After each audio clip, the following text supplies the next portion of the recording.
as we continue to see kidnapping as just a crime, we're not going anywhere, because kidnapping has so much been commercialized. People are leaving their jobs in cities and villages, and kidnapping now is one of the best paying jobs in Nigeria, all across. In fact, kidnapping now pays more than oil. Kidnapping pays more than sitting as a senator or sitting in the villa. And therefore, as lawmakers, what do we need to do? We now look at kidnapping and say we must amend our laws to say kidnapping is a terrorist act. Mr. President, you and me discussed yesterday that the widow of late Uba said nobody talked to her after her husband was gunned down. Nobody has communicated to her. Who are we going to ask to ask? Are we going to tell the president to call commander-in-chief to ask? Or are we not having committee of the army here that will call the people? Look at this interview by Mrs. Uba, Musa Uba. What did you do and what did you not do? We learned from Governor of Kebbi State that officers were withdrawn, and we lament. Are we not having standing committees that are supposed to call these people? What did you do? And we keep passing the ball from Maradona to Pele. It is not going to work for us. Mr. President, just yesterday, 5 police officers, 3 of whom I know personally, were called brutally murdered in my constituency. What was the fault? They went to separate a fight between bandits and farmers. And these gentlemen were called brutally murdered. Mr. President,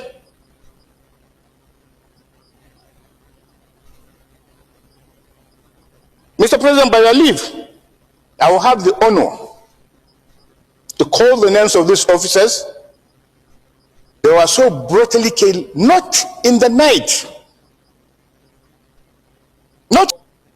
They were not carrying Spiro weapons. Only one of them was carrying AK-17. The other was carrying Vision. AK-47. AK-47. Only one of them, the DSP. And the names of these officers, I will call their names. This is the reality of Nigeria. Inspector Amahil Yunusa, killed. Inspector Idris Ahmad, killed. Corporal Issa Muazu, killed.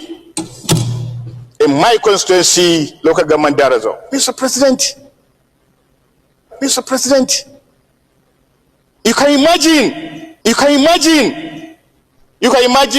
the agony that these families are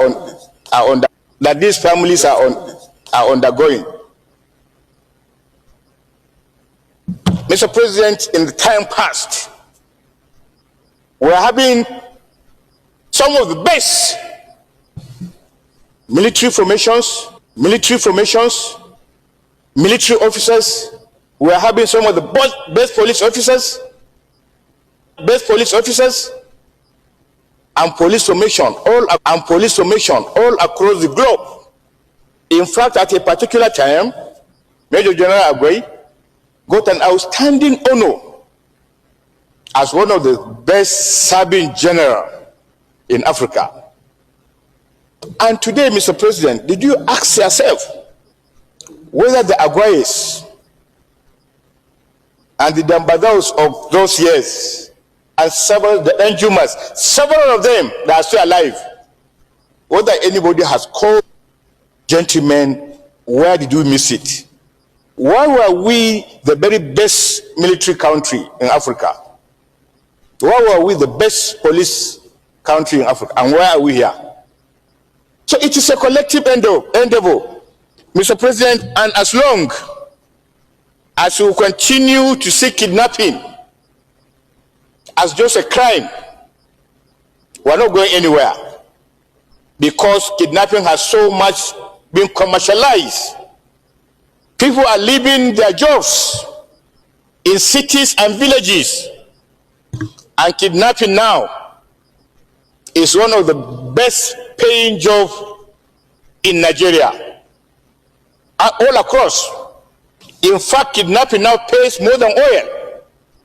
Kidnapping pays more than sitting as a senator or sitting in the villa. And therefore, as lawmakers, what do we need to do? We now look at kidnapping and say we must amend our laws to say kidnapping is a terrorist act and must therefore be treated as such and must therefore carry the death penalty. And that is some of the ways we have to go. Mr. President, the entire security architecture of our country we need just to sit down. It is not about talking in plenary here. It is not talking about one committee or the other. We must be able to find out.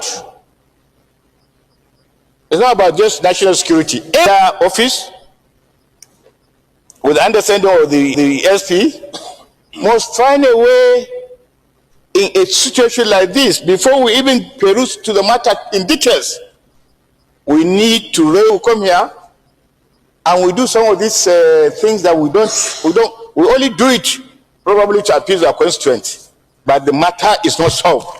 Appeasing our constituency is just secondary. Getting peace is primary. People want to turn our country upside down, and we are looking at it as a joke. Day in, day out, a parliamentarian in Congress will make a whole contingent of federal government go there. Member of Congress, that is an equal of number of house. One person. Member of the subcommittee. Did you elect Trump? Did you elect him? The answer is no. As they are doing, we must also do. We are here because people elected us. And we are not answerable to any member of Congress, and we should not. But we can partner. We can partner. If they want to hear from us, they should hear from us. If we want to hear from them, we can hear from them. I've been to the Congress 3 times. I've been to UK Parliament 3 times. All on equal pedestal. Therefore, we must know our honor, our dignity. People will think that we have no standing. We have standing. We are the largest country in Africa and the biggest black nation on the face of this, and therefore leadership must be provided. Let's just look inward. Let's put our acts together, and then we dare any outside power. But we have to put our acts together. Where the leadership comes begging, we must make it right. Where they need to be commended, we must commend them. The Nigerian people we must inspire them to believe what we are saying. Every day we talk like this, we talk like this. You go to the media, you go to the press, it's all talk. And that is true. But we need to change these things. Mr. President, I pray that in one of the prayers, we'll give a 1-minute silence on behalf of these murdered police officers. I so submit. Thank you, Senator Ningi, for this wonderful piece. Guys, yesterday, Nigerian lawmakers, all of them were deliberating more, especially regarding insecurity in the country. And to the extent that Nigerian lawmakers have moved to impose death penalty for kidnapping. In fact, not just that alone, they also, put kidnapping and banditry as terrorists. It is now in the law that if you are found as a kidnapper, automatically you're a terrorist. If you are found in banditry, you are also a terrorist. So Nigeria Anti-Terrorism Act prescribes a death penalty for kidnapping when the offense results in the death of a victim where no death occurs. Other penalties apply depending on the circumstances, including life imprisonment for offenses such as hostage taking and kidnapping. The Senate on Wednesday resolved to amend Nigeria's Anti-Terrorism Act to prescribe a death penalty without the option of a fine for all kidnapping offenses. The Senate President Godswill announced the decision after a majority of senators supported the proposal through a voice vote during plenary. The resolution followed an additional prayer moved by Abdul Ningi, PDP Bauchi Central, during a debate on rising cases of kidnapping in the country. Mr. Ningi urged the Senate to mandate its leaders, Opeyemi Bamidele, to draft an amendment to the Anti-Terrorism Act that will classify kidnapping as a terrorist offense and automatically attract the death penalty, irrespective of circumstances or jurisdiction. The motion was seconded by Adams Oshomole, APC Edo North, who argued that the amendment should be in a way that removes all judicial discretion in sentencing, appropriate legal system, that the offense of kidnapping should carry death penalty for which no judge should have power of any discretion to laws by Parliament in this case because the issue is serious. Mr. Oshomole, a former governor of Edo State, also called on state governors to be willing to sign the warrant. If you indulge me, I will also urge the governors to have the courage to uphold the letter of the Constitution, governors to proceed to sign the appropriate death sentences. That is why I signed the death penalty when I was a governor. Some other governors refused to sign, the senator added. Endorsing the proposal, Mr. Akpabio said the Senate position was that once kidnapping is established in court, a death sentence must follow. A very serious additional amendment has been made that the penalty for kidnapping should be changed immediately to carry the maximum punishment of death. This has also been seconded that henceforth kidnapping should be classified as a terrorist act and which should carry death penalty. It is not up to any judge. Once the offense of kidnapping is established, a death sentence penalty must follow. There is no discretion as to what type of punishment should be given. The judiciary should adhere, he said. The Senate President subsequently put a motion to vote and it was approved by the majority. He then directed the Senate leader to urgently prepare an amendment to the Anti-Terrorism Act to classify kidnapping as terrorism and make the offense punishable by death without the option of a fine or judicial discretion. In line with the provisions of the Terrorist Act, the offense of kidnapping henceforth should carry death penalty. The leader of the Senate should bring an amendment of the act to ensure that the offense of kidnapping becomes a terrorist act and which carries a death sentence without any option of fine and without discretion on the part of the judiciary. Leader of the Senate, in the shortest number of days, please bring an amendment that Nigeria will henceforth classify kidnapping as a terrorist act and also classify kidnapping being a terrorist act should now carry death sentence without option of fine, he directed. Nigeria Anti-Terrorism Act prescribes a death penalty for kidnapping when the offense results in the death of a victim. Where no death occurs, other penalties apply depending on the circumstances, including life imprisonment for offenses such as hostage taking and kidnapping. The Act also criminalizes the payment of ransom, prescribing a minimum sentence of 15 years for anyone who pays ransom to secure a victim's release. But wait.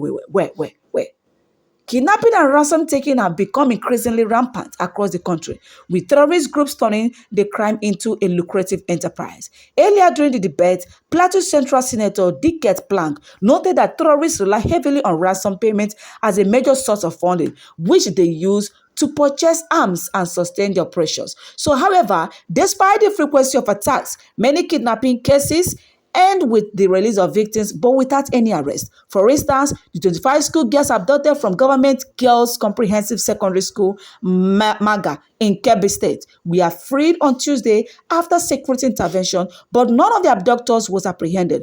Also, that ace worshippers of an Eruku, Kwara State, were rescued last Sunday, but none of the abductors was arrested. So if you look at all these scenarios, we have come to the conclusion that at least for first in history, the Nigerian senators under the leadership of Akpabio has done extremely well by, saying that this kidnapping and ransom taking have become something that they call terrorist act. The act also criminalizes payment of ransom. That is where I want to talk. Why are they criminalizing payment of ransom? Prescribing a minimum sentence of 50 years. I have a question to ask Mr. President of the Senate. Now, I don't know if this message can get to you, but I know that this particular statement might come across many Nigerians' hearts in the sense that, why are you saying that someone who pays ransom for his brother who was kidnapped or his sister who was kidnapped to be released, why are you calling them? Why are you saying that it is a criminal act? Now, the question is, should we allow our brothers who are the victim of these kidnappers to be quiet? But if it happens that they are the only source of wealth, or let's say the head of the family, or let's say they are just the only male member of the family, you expect the family to fold their hands for the kidnappers, for these terrorists to quiet their brother simply because if they should pay ransom, they should be jailed for 15 years? No. I think this particular statement should be amended. I don't see the reason why they criminalize the payment of ransom, prescribing a minimum of sentence of 15 years for anyone who pays ransom to secure a victim's release. This is really something else. It is really, really something in which I don't like. Trying to tell people not to pay ransom because of the victim, at least you should use that means to say, okay, defend yourself. You get the point? You should at least let people be able to defend themselves. People are calling kidnapping, and I love that. But what happens to Fulani herdsmen? Do you know that some of these kidnapping stuff people are calling about are being carried out by Fulani terrorists? The people who are, rearing cows. All these people you call cow rearers. Some of them are the ones engaging in this terrifying act. They move around with ammunition. Why hasn't the government deemed it necessary to ban these people from moving around with ammunition? We hear that the government have banned open grazing. Good and fine, we hear that. I don't know if it was legally done or it was just a manipulation of words that went viral over the social media spaces. I think that was 2 days ago. But at least, this payment of ransom of a thing should be taken serious. You understand? I don't see the reason why a family should pay ransom and got their brothers who was kidnapped released, and at the end of the day, the people who paid the ransom will be jailed. And then the kidnappers who collected the money will be moving around freely. Nigerian government should use technology to track these kidnappers down. Use satellite. I saw Senator Ningi arguing with the president of the Senate, Akpabio, that there is no working satellite for Nigerian military, and that is why the Brigadier General Oba was ambushed and tied in the bush by these terrifying terrorists. But I love what Akpabio did, because not everything should be said in the public, because these terrorists, they are also watching. They have telephone, they are watching everything. So we should not leak our weaknesses to these people so that they will not know how prepared we are. And then again, it is a shame to say that Nigeria does not have what we call constant electricity lights. Because if you want to boast of having satellites, if you want to have monitoring of these terrorists in the bush, you must have what we call constant electricity lights. With this, you can be able to monitor all the activities. But without this, you now rely mainly on power bank you used to power your charge whatever your satellite. No. It's really nonsense. We need to have steady lights. We need to have constant light to ensure that the satellites are working 24/7 to capture the activities and the hideouts of these terrorists. I don't know what you have to say regarding this, but I want to hear your thoughts and your opinion in the comment section. Don't forget to subscribe. Thank you for